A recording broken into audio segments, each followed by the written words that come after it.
I have a newsflash for you. Women are different than men.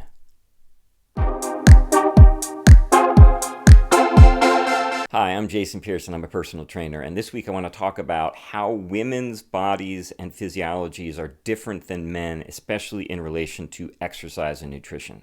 Most of the exercise studies that happened in the 20th century, and before that, were done on men for the most part, and generally young men as well. Which gives some data, of course, but it doesn't really give data for older people, younger people, and women.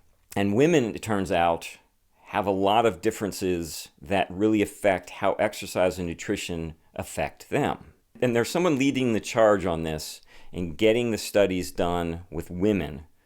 And her name is Dr. Stacy Sims. She is an American exercise physiologist, nutrition scientist, author, and women's health and fitness advocate. Former bike racer, triathlete. She's on all the social media, and she's constantly making the rounds of podcasts and trying to advocate for women's health. Now, in my personal training business, the majority of my clients are women, and most of them are women over 40. There are very specific challenges for women over 40. Once I realized that most of my clients were going to be women, I went ahead and got certified by the National Academy of Sports Medicine as a women's fitness specialist. That means I just had to do a lot of research into women and take a test about some of the differences that are out there.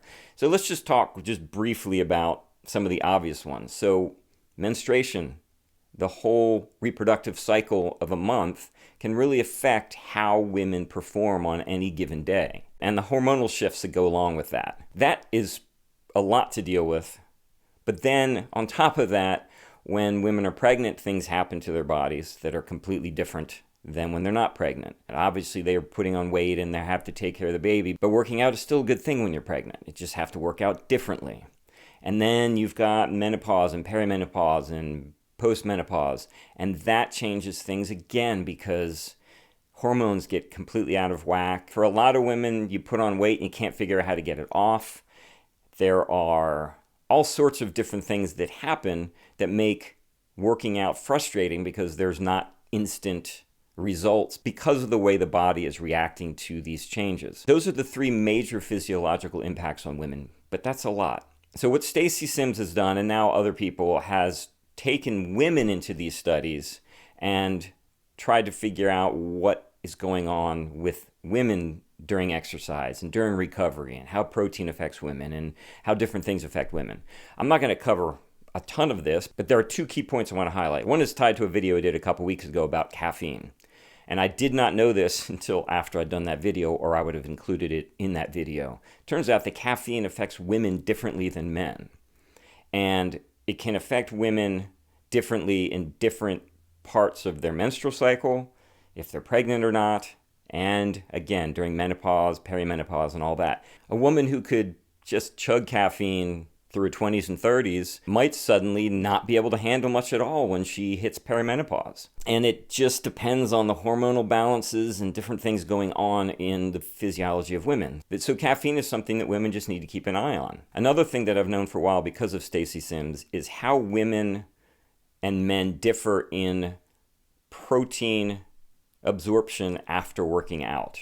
Men can actually do that over about a 24-hour period without any adverse effects in terms of muscle growth and things like that. So men can take their time.